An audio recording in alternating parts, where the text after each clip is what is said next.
Hukum terpaut pada penyajiannya, pada perbuatannya. Jadi tak perlu kita heboh lagi mengenai ini. Berarti kalau seandainya dia tetap mengatakan haram mutlak, berarti dia tidak punya perangkat-perangkat dalam memahami dalil. Di antaranya adalah usul fikih.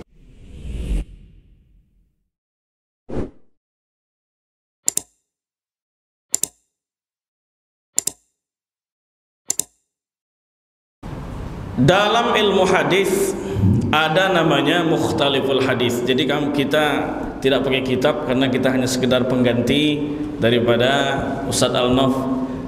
Biasanya di sini ngaji kitab, tapi saya karena sebagai badal saja, maka kita ngaji tematik. Yang kita kaji adalah mukhtaliful hadis. Apa yang dimaksud mukhtaliful hadis? Hadis-hadis yang kontradiktif. Dalam memahami hadis itu tentu ada perangkat, ada alatnya. Di antara alat untuk memahami hadis Nabi Shallallahu Alaihi Wasallam itu ada usul fikih, begitu pula ada nahwunya, ada sarafnya, sehingga kita bisa menyimpulkan suatu hukum itu melihat dari teks dan konteksnya, bagaimana asbabul wurudnya. Kemudian apakah hadis itu perlu ditakwil atau tidak, sehingga kita bisa memahami hadis itu dengan baik. Mukhtaliful hadis adalah hadis-hadis yang kontradiktif. Dalam satu masa Nabi pernah melarang, dalam suatu masa yang lain Nabi pernah membolehkan. Mana contoh-contoh hadis-hadis yang mukhtalif, yang di dalamnya ada kontradiktif? Contohnya adalah, pertama, Nabi SAW bersabda, "Idzan tasafa Sya'ban," kalau datang bulan Sya'ban, "fala tasumu hatta ya'ti Ramadan." Jangan sampai kalian berpuasa kecuali datang bulan suci Ramadan, sampai bulan suci Ramadan. Jadi kalau seandainya datang pertengahan bulan Sya'ban, jangan ada yang berpuasa sampai datang bulan Ramadan. Jadi hadis ini pertama melarang berpuasa setelah nisfu Sya'ban. Kemudian dalam hadis yang lain riwayat Ummu Salamah, Nabi Shallallahu Alaihi Wasallam itu kata Ummu Salamah, hadis riwayat An-Nasa'i, "Lam yakun Rasulullah Shallallahu Alaihi Wasallam yasumu syahran taman fis sanati illa fi Sya'ban yasil bihi Ramadan." Tidak pernah Nabi dalam satu tahun puasa satu bulan penuh kecuali di bulan Sya'ban. Sekarang satu hadis mengatakan ada, yang satu hadis melarang, satu lagi membolehkan. Lalu bagaimana memahami hadis yang kontradiktif? Para ulama berijtihad, di antaranya adalah Imam Ibnu Qutaibah menulis kitab namanya Ta'wil Mukhtalifil Hadis. Begitu pula ada Syekh Yusuf Qardawi menulis kitab Kaifa Nata'amal Ma'as Sunnah. Begitu pula Syekh Al-Ghazali di Mesir menulis kitab Al-Hadis Baina As-Sunnah Baina Ahli Al-Hadis wa Ahli Al-Fiqh. Hadis dalam kacamata ahli hadis ataupun dalam kacamata ahli fikih. Berbeda cara memahami hadisnya. Ada namanya al-jam'u wat taufiq. Dikumpulkan hadis-hadis kontradiktif itu, setelah dikumpulkan baru dikeluarkan hukumnya. Berikutnya ada namanya at-tarjih, menguatkan salah satu dalil. Kalau dalam segi riwayat sanad hadis ini yang jauh lebih kuat, maka hadis yang kuat itu riwayatnya itulah yang diambil, sedangkan yang marjuh, sedangkan yang satu lagi tidak diambil. Ada nasikh mansuh. Nasikh mansuh yaitu hukumnya, hukum hadis yang lama dibuang, artinya digugurkan dengan hukum yang ada dalam hadis yang datang belakangan. Nah, itulah yang perlu kita kaji dalam kesempatan kali ini, bahwa Dalam hadis itu Nabi SAW melarang puasa Sya'ban setelah nisfu Sya'ban. Lalu dalam hadis yang lain Nabi SAW berpuasa Sya'ban 1 bulan penuh. Maka kalau kita lihat konteksnya dalam usul fikih, sebenarnya ini adalah konteks am dan khas, umum dan khusus. Bahwa hadis yang pertama itu umum. Nabi SAW melarang orang yang berpuasa pada waktu mendekati bulan Ramadan, supaya orang tidak memaksakan diri. Nanti menjelang Ramadan justru dia tidak kuat menghadapi yang wajib ketika dia memaksakan yang sunnah, karena puasa Sya'ban sunnah. Maka ini umum. Sedangkan yang khusus adalah Nabi SAW puasa 1 bulan penuh di bulan Sya'ban, karena beliau khitabnya adalah bagi orang-orang yang sudah terbiasa puasa sunnah, terbiasa puasa Daud, terbiasa puasa Ayyamul Bid, terbiasa puasa Senin Kamis, sehingga untuk menghadapi puasa Ramadan itu adalah hal yang dia rindukan, hal yang mudah bagi dia, karena bagi dia adalah yang sunnah dan wajib sangat ringan untuk dia kerjakan. Satu umum, satu khusus. Kalau kita lihat kaidah usul fikih yang lain, dalam ayat-ayat yang lain ada am, ada khas. Itu seperti firman Allah, yusikumullah fi auladikum mithla hazil unsayain, bahwa Allah mewasiatkan kepada kalian untuk kalian bagi harta waris itu 2 laki-laki 1 perempuan. Lalu ini umum, dijelaskan oleh hadis yang sifatnya khusus. Kata Nabi, la yarithul muslimul kafira walal kafira al muslim. Tak boleh orang muslim mewariskan harta waris kepada orang yang kafir, begitu pula sebaliknya. Sehingga ada yang umum, ada yang khusus, ada yang mutlak, ada yang muqayyad. Mutlak diikat dia dengan dalil yang lain. Contoh, ketika Allah Subhanahu wa taala berfirman, as-sariqu was-sariqatu faqta'u aydiyahuma jazaa'an bima kasaban nakalan min Allah. Laki-laki yang mencuri dengan perempuan yang mencuri, potong tangan keduanya, balasan terhadap perbuatan mereka. Sekarang yang jadi pertanyaan, apakah kita mengetahui apa tangan yang harus dipotong? Tak tahu. Maka dia ditakyid, dia diikat dengan hadis Nabi SAW, bahwa dalam riwayat Imam Baihaqi, Nabi memotong tangan, qata'a Rasulullah SAW yada sariq al-mafsil, Nabi memotong tangan pergelangannya. Jadi kalau orang mencuri tidak dipotong dari sini, melainkan pergelangannya. Lalu yang dipotong setelah dia mencuri, dipotong. Mencuri lagi bagaimana? Potong silang.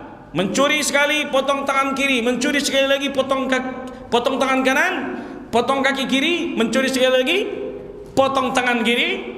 Baru kalau seandainya mencuri sekali lagi, potong kaki kanan. Tapi masa kalau seandainya sudah mencuri, dipotong tangan kanan, masih berani lagi mencuri? Itulah. Kalau insya Allah di Indonesia sudah ada hukum-hukum yang sudah ditetapkan oleh negara kita. Karena kenapa Bapak Ibu? Rajam itu termasuk ayat mansukhut tilawah. Mansukhut tilawah itu maknanya adalah hukumnya masih ada, ayatnya sudah dihapus. Asy-syaikh wasy-syaikhatu faqta'u aydiyahuma. Asy-syaikh wasy-syaikhatu farjumuhumal battah idza zana. Kalau seandainya laki-laki sudah menikah, perempuan sudah menikah, mereka berzina, rajam sampai mati. Masukkan anggota badan ke dalam tanah, biarkan kepala di atas tanah, lempar dengan batu sampai mati. Tapi menurut mantan mufti Mesir Syekh Ali Jum'ah, rajam ini sudah sulit ditegakkan sekarang. Apa sebab? Sebab dulu sahabat menyaksikan orang berzina itu adalah secara mereka berzina dengan terang-terangan, sehingga saksi untuk memberikan keterangan mudah. Tapi sekarang orang berzina di balik layar, di tempat yang tertutup, check in 700.000, Ada yang 180.000 pun ada. Bagaimana kita akan memberikan persaksian, dan sedangkan kita tidak boleh dalam maqasid syariah hifzun nafs, menjaga nyawa, tidak boleh mudah-mudah menumpahkan darah orang lain. Ketika memberikan persaksian harus mendatangkan 4 saksi yang adil. Sekarang mudah atau tidak mendatangkan saksi yang adil? Susah. Apa yang dimaksud dengan adil? Ketika Dr. Hisham Kamil Hamid Musa Syafi'i menerangkan kitab Al-Limta', guru kami mazhab Syafi'i di Mesir, kata beliau, adil itu adalah orang yang tidak mempertontonkan kemaksiatan secara terang-terangan. Ketika dia bermaksiat secara sembunyi-sembunyi, wallahu yatawalla sarair, itu urusan dia dengan Allah. Tapi kalau seandainya dia mempertontonkan secara terang-terangan, lawan daripada adil adalah fasik, tak boleh menjadi wali, tak boleh menjadi saksi. Maka kalau seandainya orang minum khamar terang-terangan, kemudian berjudi terang-terangan, jangan jadi wali nikah. Kalau tidak mau anaknya berzina, karena tidak sah pernikahannya dengan saksi yang tidak adil. La nikaha illa biwaliyin wa syahidai adlin. Tak sah nikah seseorang kecuali dengan wali dan 2 saksi yang adil. Bapak Ibu yang dirahmati Allah Subhanahu wa taala. Oleh sebab itu tidak mudah-mudah untuk menegakkan rajam sekarang. Bukan berarti Islam tidak relevan dengan zaman. Islam relevan dengan zaman, tapi kita harus menjaga maqasid syariah. Menjaga nyawa, menjaga akal, menjaga harta, menjaga kehormatan, menjaga, termasuk diantaranya adalah menjaga hifzul mal, hifzul nafs, hifzul aql, kemudian menjaga nyawa, kemudian menjaga harta. Semuanya harus dijaga. Itulah diantara maqasid syariah. Bapak Ibu yang dirahmati Allah Subhanahu wa taala. Mana contoh mukhtaliful hadis yang lain? Hadis-hadis yang lain. Nabi pernah berdoa. Kata Nabi sallallahu alaihi wasallam, "Allahumma ahyini miskinan." Ya Allah, hidupkan aku dalam kondisi miskin. Wa amitni miskinan. Wafatkan aku dalam kondisi miskin. Wahsyurni ma'a zumratil masakin. Nanti kumpulkan aku di hari kiamat bersama orang-orang yang miskin. Ini doa Nabi. Tapi dalam hadis yang lainnya Nabi juga berdoa, Allahumma inni a'udzubika minal kufri wal fakhri wa azabil qabri. Ya Allah, aku berlindung kepada Engkau dari kekufuran, dari kefakiran, dan dari azab kubur. Maka hadis ini adalah hadis yang kontradiktif. Bagaimana kita bisa memahami hadis tersebut? Melalui perantara para ulama. Maka para ulama mengumpulkan hadis ini menjadi satu tema, baru dikompromikan hukumnya, maka ditakwilkan makna daripada miskin adalah tawadu'. Ya Allah, jadikan aku hidup dalam kondisi menjadi orang yang rendah hati. Wafatkan aku demikian menjadi orang yang rendah hati. Begitu pula kumpulkan aku nanti bersama orang-orang yang rendah hati. Dari mana kita bisa tahu ini? Melalui perantara para ulama. Hadis yang lain yang kontradiktif, Nabi melarang minum berdiri. La yashrabanna ahadukum qa'iman. Jangan ada di antara kalian minum sambil berdiri. Tapi kalau kita buka Sahih Al-Bukhari, dalam hadis Nabi sallallahu alaihi wasallam, dan juga dikutip oleh Imam Nawawi di dalam kitabnya Riyadhus Shalihin, bahwa Sayyidina Umar memberikan kepada Rasulullah air Zam-Zam, Nabi minum sambil berdiri. Yang satu hadis melarang, yang satu hadis membolehkan. Bagaimana cara memahaminya? Dikumpulkan menjadi satu tema, baru dikeluarkan hukumnya. Kesimpulannya adalah kalau ada hadis yang melarang, datang hadis yang membolehkan, hukumnya tidak haram melainkan makruh. Minum sambil berdiri hukumnya makruh. Begitu pula hadis tentang isbal. Ini sebenarnya amat sangat sensitif pembahasan kita. Isbal itu menutup mata kaki dengan kain celana, dengan jubah, dengan kain sarung. Satu hadis mengatakan, man asfala minal ka'baini minal idhari fa finnar. Siapa yang menutup mata kakinya dengan kain celana, maka letak dia adalah di dalam neraka. Tapi satu lagi hadis mengatakan, la yanzurullahu yaumal qiyamah ila man jarra thawbahu khuyala. Allah tidak akan melihat orang yang menjulurkan pakaiannya khuyala. Khuyala itu adalah sombong. Satu hadis melarang, satu hadis membolehkan, maka dilihat illatul hadis. Dalam fikih hadis namanya illah, sebab kenapa Nabi SAW melarang orang menutup mata kaki dengan kain celana. Bapak Ibu, jangan sampai kita sinis melihat orang yang mengangkat kain celananya, karena mereka punya landasan dalil dan itu adalah sunnah. Tapi orang yang mereka sudah menggunakan pakaian yang cingkrang pun tak boleh merendahkan orang lain, sebab orang lain pun menutup mata kakinya dengan kain celana punya dalil. Illahnya adalah sebab kenapa Nabi melarang khuyala, sombong. Kalau orang menutup mata kaki dengan kain celana, dengan jubah, dengan kain sarung, sombong, maka itulah yang diharamkan oleh Nabi sallallahu alaihi wasallam. Tapi kalau seandainya orang sudah menggunakan celana cingkrang lalu dia katakan ahlul bid'ah, masuk neraka, berarti dia sudah merendahkan orang lain. Dan merendahkan orang lain itulah ciri-ciri orang yang sombong. Kata Nabi, la yadkhulul jannah man kana fi qalbihi mithqala dzarratin min kibrin. Tak masuk surga orang yang di dalam hatinya masih terdapat kesombongan walaupun sebesar biji sawi. Datang sahabat berkata, innar rajula yuhibbu an yakuna thawbuhu hasanan wa na'luhu hasanah.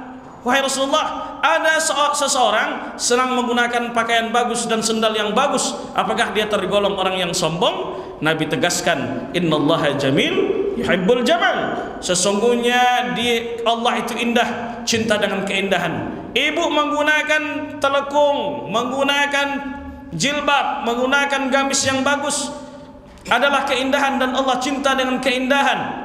Apalagi menggunakan emas di tangan, itu keindahan. Dan Allah cinta dengan keindahan. Minta sama bapak, berapa mayam?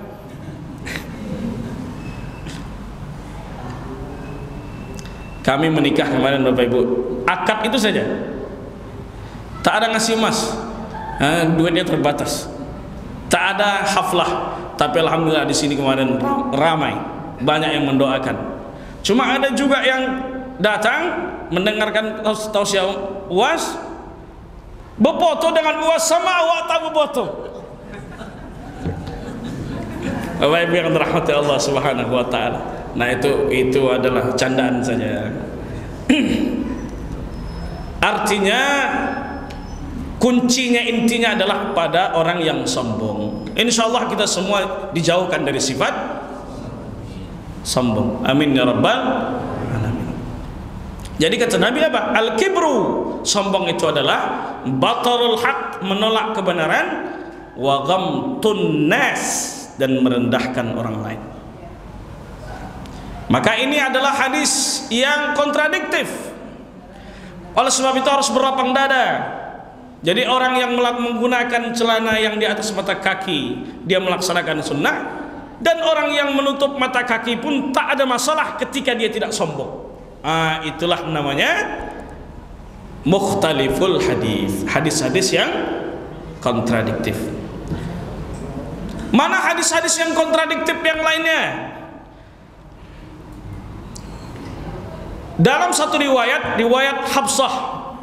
Hafsah adalah anak daripada Sayyidina Umar Ibn Al-Khattab. Bapak Ibu, Hafsah dan Aisyah, dua ini tidak lepas dari caci maki Syiah. Kenapa? Karena annahuma saqatahu, dalam kitab tafsirnya orang Syiah, bahwa yang keduanya inilah yang meracuni Nabi.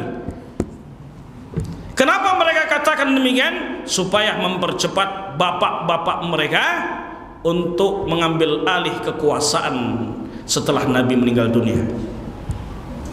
Maka dalam syahadat mereka katakan asyhadu an la ilaha illallah wa anna muhammadar rasulullah wa anna aliyan waliyullah wa anna Abu Bakrin wa Umar wa Utsman wa Aisyah wa Hafsah kullahum finnar.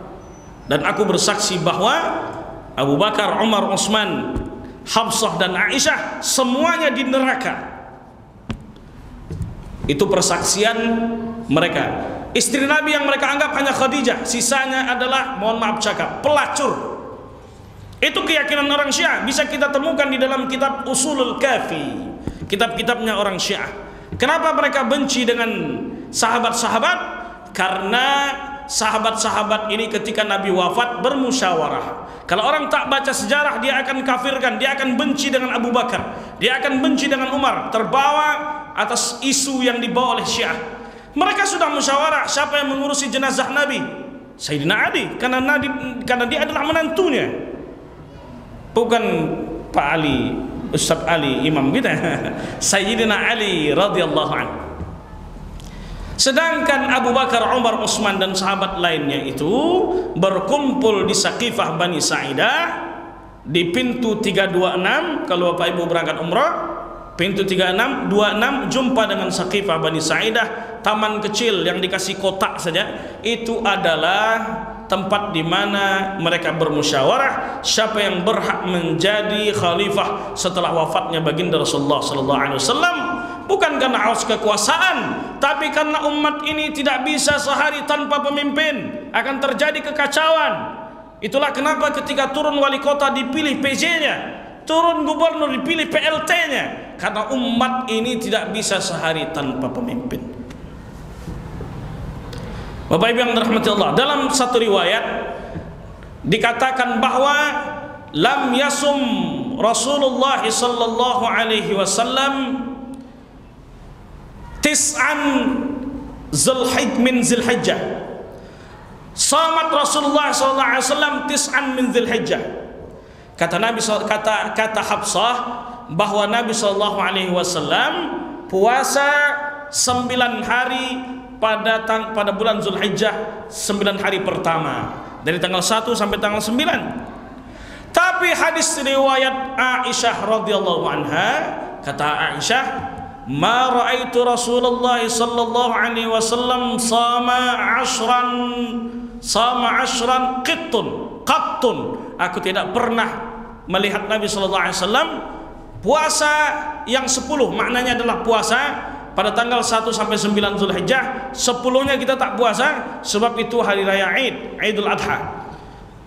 Satu mengatakan ada, satu mengatakan tidak ada. Maka para ulama ketika mengumpulkan hadis ini menyimpulkan bahwa al-muthbit muqaddam minan nafi. Yang mengatakan ada lebih dikedepankan daripada yang mengatakan tidak ada. Berarti yang mana kita pilih? Ada. Oleh sebab itu, mau puasa 9 hari pertama Zulhijjah, ada dalilnya. Yang mengatakan tidak pun ada dalilnya. Kata Imam Nawawi dalam kitab Al-Majmu' Syarah Muhadzab, kenapa Aisyah itu mengatakan dia tak melihat Rasulullah sama sekali puasa 9 hari pertama Zulhijjah? Karena Nabi SAW 23 tahun berdakwah di kota Madinah, di kota Makkah 10 tahun di Madinah. Selama 10 tahun bersama Aisyah di Madinah, tidak setiap bulan Zulhijjah Rasulullah berada bersama Aisyah di rumah. Maka wajar dia katakan aku tak pernah melihat. Sebab mungkin waktu itu juga Rasulullah tidak sedang berada di rumahnya. Maka itulah yang dimaksud dengan mukhtaliful hadis. Nah, sekarang yang mau kita bahas yang paling penting adalah hadis kontradiktif tentang hukum musik. Nah, sekarang sedang heboh, sedang sibuk. Yang satu mengatakan musik haram, ini dalilnya sahih. Yang satu mengatakan haram mutlak atau ada pengecualian? Karena kita datangkan dalil juga. Satu mengatakan la yakunanna min ummati aqwamun yastahilluna al-hira wal harira wal khamra wal ma'azif. Nanti akan datang kaumku, umatku, yang di antara umatku itu ada beberapa kaum yang menghalalkan al-hira, zina. Yang kedua adalah al-harira, sutra. Yang ketiga adalah al-khamra, khamar, minuman keras. Yang keempat adalah al-ma'azif. Ma'azif itu diterjemahkan sebagai alat musik, tapi Imam Syafi'i menerjemahkan adalah kecapi. Satu lagi dalil mengatakan bahwa a'linu an-nikah, umumkan, publikasikan pernikahan, waja'aluhu fil masajid, buat akadnya di masjid, wadribu alaihi bid-dufuf, pukulkan gendang. Gendang alat musik atau tak alat musik? Alat musik.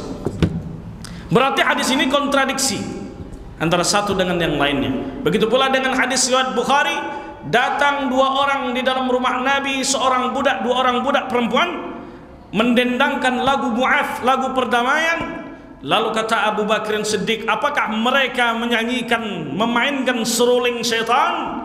Lalu kata Rasulullah, da'huma ya Abu Bakrin, biarkan keduanya wahai Abu Bakar. Fa inna likulli qaumin 'id, bahwa setiap kaum itu ada hari rayanya, wa hadza 'iduna, dan ini hari raya kita. Nabi tidak melarang dua orang budak menyanyikan lagu, mendendangkan lagu di rumahnya, lagu perdamaian antara suku Aus dan Khazraj dari kalangan Ansar. Lalu bagaimana memahami hadis ini? A'linu an-nikah, umumkan pernikahan, waj'alu fil masajid, buat akadnya di masjid, pukulkan gendang, wadribu alaihi bid-dufuf. Saya sudah laksanakan hadis ini. Umumkan pernikahan, Facebook ada, Instagram ada, YouTube ada, masuk semua. Live streaming Masjid Thayyibah, Gobah, sudah dilaksanakan. Waj'alu fil masajid, akad pun di masjid, dan pukulkan gendang, tanda kegembiraan. Sudah, saya panggil santri gontor 12 siap, mereka pukulkan gendang di dalam masjid. Ada dalilnya. Sedangkan walimah menurut jumhur para ulama, walimah hukumnya adalah sunnah. Dalil mereka adalah laisa fil mali haqqun siwa zakah, tak ada kewajiban mengeluarkan harta kecuali mengeluarkan zakat, sehingga mengeluarkan harta untuk walimah hukumnya adalah sunnah. Sedangkan yang mengatakan wajib itu adalah sebagian ulama Malikiyah. Mereka berdalil dengan sahabat Nabi, salah satu sahabat Nabi namanya Abdurrahman bin Auf. Jumpa dengan Nabi, ada atharus safra, ada bekas kuning di jidatnya. Lalu Nabi tanya, kenapa ada bekas kuning? Kata dia, tazawwajtu imra'atal ansar, aku menikahi perempuan dari kalangan Ansar. Lalu Nabi perintahkan, awlim walau bisyah, buatlah walimah walaupun memotong seekor kambing. Jadi hakikat walimah itu adalah disebutkan dalam kitab Al-Imta', al-ijtima' fihi al-ijtima' yuttakhazu fihi at-ta'am wasyarab dalilan 'ala surur. Perkumpulan, ada makan minum yang menandakan tanda kebahagiaan, itu makna walimah. Sedangkan pakai tenda dilaksanakan di Novotel, di Prime Park, itu adalah pesta, resepsi. Walimah itu kumpul-kumpul lalu ada makan, itu disebut dengan walimah. Walimatul urs, walimah pernikahan. Kita lanjut pembahasan mengenai hadis ini. Apakah dalil itu menunjukkan bahwa sutra, zina, khamar, ma'azif, alat musik punya kedudukan yang sama? Coba kita korek satu persatu. Pertama, al-hir, zina. Zina haram mutlak, tak ada satupun dalil yang membolehkan. Yang kedua, al-harir, sutra. Ternyata sutra boleh bagi perempuan, tidak boleh bagi laki-laki. Berarti hukumnya tidak sama.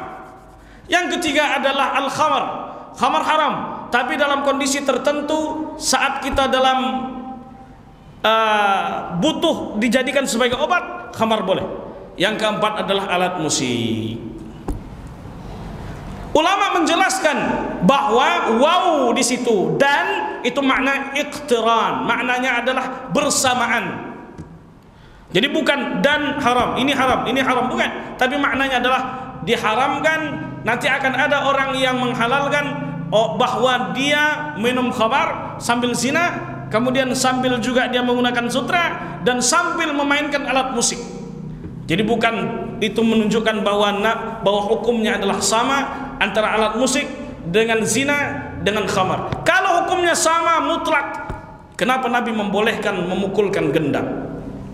Maka itulah yang dimaksud dengan kontradiksi dalam hadis. Maka perlu dikumpulkan, perlu dijelaskan sehingga orang-orang paham bahwa hukum tidak terpaut pada alat.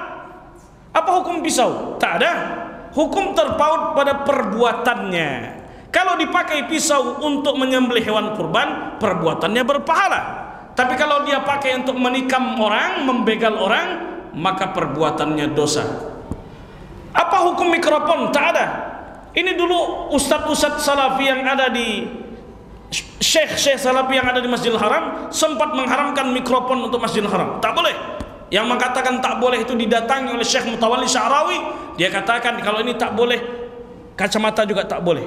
Oh, tak bisa. Ini alat untuk melihat, ini alat untuk membesarkan suara. Maka hukum tidak terpaut pada alat. Hukum terpaut pada perbuatan. HP, apa hukum HP? Kalau dipakai untuk kita menyebarkan, membagikan berita-berita baik, hadis-hadis Nabi, baik dia, perbuatannya itu berpahala. Tapi kalau dipakai untuk mencaci maki orang, perbuatannya itu dikenakan dosa, bukan pada HP-nya. HP tak punya hukum. Begitu pula dengan alat musik. Apa hukum gitar? Apa hukum gendang? Apa hukum seruling? Apa hukum trompet?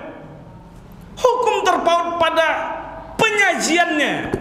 Kalau disajikan organ tunggal itu di depan orang banyak pada acara pernikahan, yang menyanyi perempuan, yang joget-joget perempuan, yang menyaksikan bapak-bapak, haram.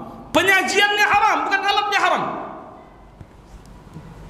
Tapi kalau seandainya yang memainkan gendang itu ibu-ibu, di hadapan ibu-ibu boleh, tak ada masalah. Atau dimainkan di serambinya, di serambi masjid, tak ada masalah. Jadi hukum tidak terpaut pada alat. Hukum terpaut pada penyajiannya, pada perbuatannya. Jadi tak perlu kita heboh lagi mengenai ini. Berarti kalau seandainya dia tetap mengatakan haram mutlak, berarti dia tidak punya perangkat-perangkat dalam memahami dalil. Di antaranya adalah usul fikih. Bapak Ibu yang dirahmati Allah Subhanahu wa taala. Sudah azan? Oh, belum. Berapa menit ini? Mana hadis yang kontradiktif yang lainnya?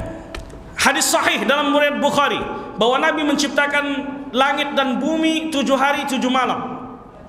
Kalau kita buka ayat Al-Quran, berapa hari? 6 ayyam thumma stawa 'alal arsy. 6 hari. Berarti harus dinasakh yang satu. Berarti penciptaan langit dan bumi 6 hari.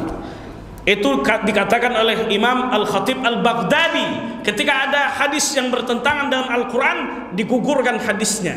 Begitu pula ketika ada hadis yang mengatakan secara sahih riwayat, tapi tidak sahih secara makna, bahwa ayah Nabi di neraka.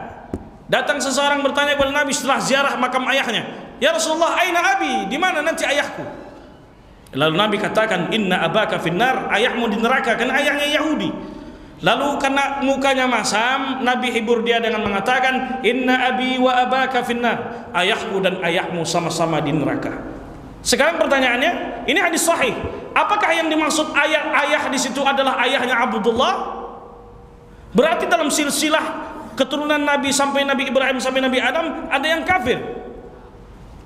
Maka dijelaskan oleh Syekh Ali Jum'ah dalam kitab Al-Mutasyaddidun bahwa yang dimaksud dengan ayah di situ adalah pamannya Abu Talib, saking dekatnya keponakan dengan pamannya, apalagi setelah ayahnya sudah meninggal dunia. Sebagaimana ayah daripada Nabi Ibrahim yang disebutkan dalam Quran Azar, sebenarnya itu pamannya. Kata Imam Ibnu Katsir di dalam kitab Al-Bidayah wan Nihayah, ayahnya yang asli namanya Tarikh.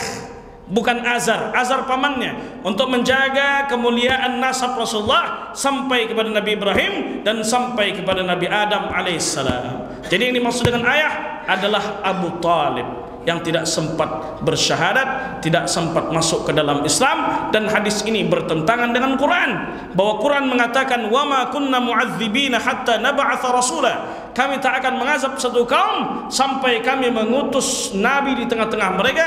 Nabi Muhammad diutus di usia 40 tahun, Abdullah meninggal dunia, nabi belum lahir. Maka kalau belum diutus Nabi disebut dengan ahlul fatrah, orang-orang yang menanti kedatangan Nabi, mereka tidak akan diazab oleh Allah subhanahu wa ta'ala. Maka Abdullah akan diazab atau tidak? Tidak, sebab belum diutus Nabi pada saat Abdullah masih hidup, karena dia masih menanti kehadiran Nabi. Bapak Ibu yang dirahmati Allah subhanahu wa ta'ala, itulah perangkat dalil, perangkat para ulama dalam memahami ayat, dalam memahami hadis Nabi SAW. Tidak bisa serta-merta diterima secara tekstual, secara zahir, tanpa memandang konteksnya, tanpa memandang asbabul wurudnya, sehingga bisa menyimpulkan seenaknya saja. Terima kasih atas segala perhatian. Mohon maaf atas segala kekurangan kajian singkat ini. Mudah-mudahan bermanfaat. Amin ya rabbal alamin.